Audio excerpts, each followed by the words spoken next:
तो ये भारत, पाकिस्तान, बांग्लादेश तीनों को मिला दें तो करीबन करीबन 50 करोड़ मुस्लिम लोग हैं यहाँ पे रहते हैं। ये कहां से आए? इतने मुस्लिम तो अरब में भी नहीं है, मिडिल ईस्ट में इतने मुस्लिम नहीं है। इस देश में पारसी भी आए, बुद्ध हैं, राजपूत हैं, सिख हैं, बहुत कौमें हैं, ये क्यों नहीं हो गए 50 करोड़? इस क्वेश्चन का क्या आंसर है?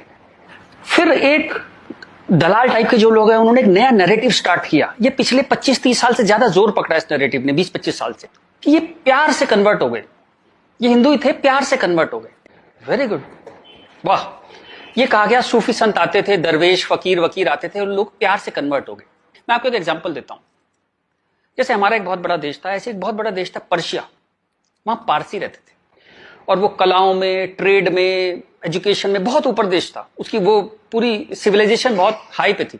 ये मिडिल एजेस की बात है। मुस्लिम्स का अटैक हुआ, करीबन 25-30 साल में एक भी पारसी जिंदा नहीं बचा। सारे देश छोड़ के भाग गए, मर गए, लूट, हत्या, बलात्कार। और 25-30 साल में एक नया इस्लामिक मुल्क बन गया बाद में, जिस मुल्क का नाम पड़ा ईरान। सारे पर्शियंस कहां गए? कुछ भाग के तो हिंदुस्तान भी आ गए थे। वो प्यार से कन्वर्ट हो गए।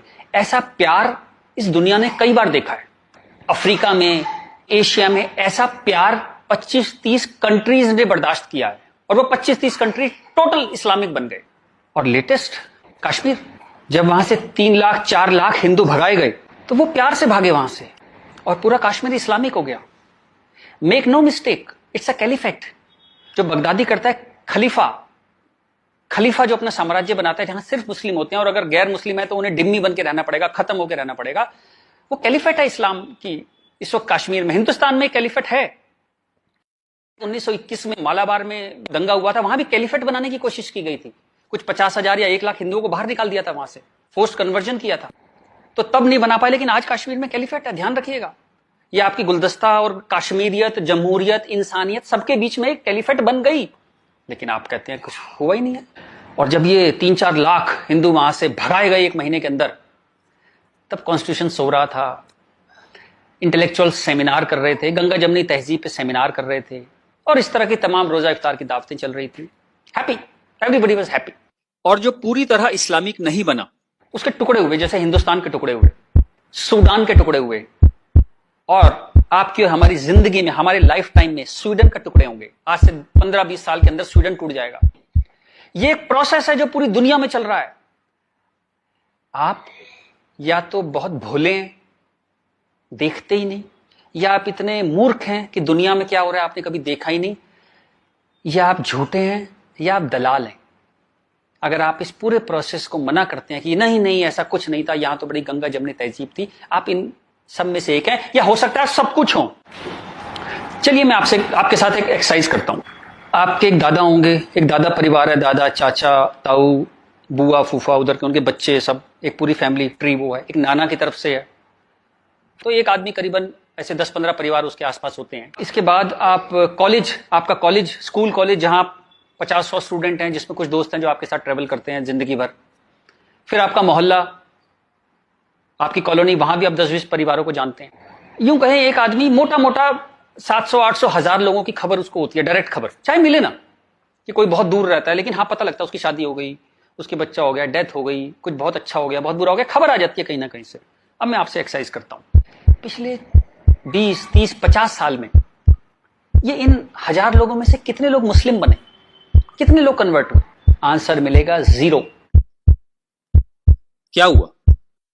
सारे सूफी, दरवेश, फकीर रिटायर हो गए, आईपीएल देखने चले गए, इस्लाम की कशिश खत्म हो गई। दोस्त, जब तक गर्दन पे तलवार ना हो ना, कोई कन्वर्जन नहीं होता, या बहुत सारे पैसे ना हो, कोई कन्वर्जन नहीं होता। उसके बाद पार्लियामेंट पे अटैक हुआ, इस देश की पार्लियामेंट पे अटैक हुआ और उसमें शामिल अफजल गुरु, उसके सम्मान में, उसके समर्थन में लोग खड़े हैं, हजारों लोग मुसलमान खड़े हैं और हमने तब भी कुछ नहीं कहा। इस देश में हाहाकार नहीं हुआ। मुंबई में कुछ साल पहले आजाद मैदान में एक रैली हुई, किस लिए हुई? रोहिंग्याओं के समर्थन में। आपका क्या लेने देना रोहिंग्याओं के समर्थन में? और रैली के आखिर में क्या हुआ? जो शहीदों के लिए स्मारक बना है, फौजियों के लिए, शहीदों के लिए जो स्मारक बना है, उसको जूते मार मार के तोड़ दिया। इतनी नफरत आपके मन में इस देश के लिए, और कोई कुछ कहता ही नहीं, कोई कुछ कह ही नहीं पा रहा था। ये चल रहा था इस देश में। तो ये जो एक हेट है, ये इन दोनों कौमों में रही और वो एक हेट, वो एक नफरत जो थी, वो कभी it never became a past history, distant history, कभी नहीं हुआ। वो रोज रहा। कभी वो अफजल गुरु के रूप में आ गई, कभी वो क्रिकेट मैच के रूप में आ गई, कभी कश्मीर, कभी आजाद मैदान। वो हमेशा कभी ना कभी उसके न्यू एडिशंस आते रहते थे। एक और एक्सरसाइज करते हैं। आप मोटरसाइकिल चलाते हैं, कार चलाते हैं, साइकिल स्कूटर कुछ चलाते होंगे।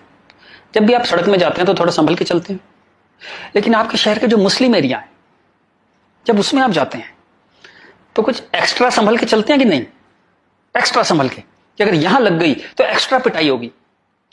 वो जो फियर है आपके अंदर, वो जो डर है, वो कमाल की चीज है, जिसको देश कहता है नहीं, एक सिस्टम कहता है नहीं, लेकिन आपके अंदर है, करोड़ों लोगों के अंदर है, 100 करोड़ लोगों के अंदर है वो डर। और एक आखिरी एक्सरसाइज, जब भी आपको कोई ज्ञान बांटता हुआ आदमी मिले, सेकुलर मिले, इंटेलेक्चुअल मिले, गंगा जमनी तहजीब वाला आदमी मिले, सब बराबर हैं, सब धर्म है, तो उसको कहिएगा चलिए एक पेज पे लिखते हैं, गीता, बाइबल, कुरान सब एक जैसे हैं, जीसस, राम, कृष्ण, पैगंबर मोहम्मद सब एक जैसे हैं, ना कोई छोटा ना कोई बड़ा, सब प्यारे इंसान है, सब बढ़िया हैं, सब बराबर हैं। एक पेज पे लिख के उसे बोली जरा 2-4 मुस्लिम से साइन करा के ला।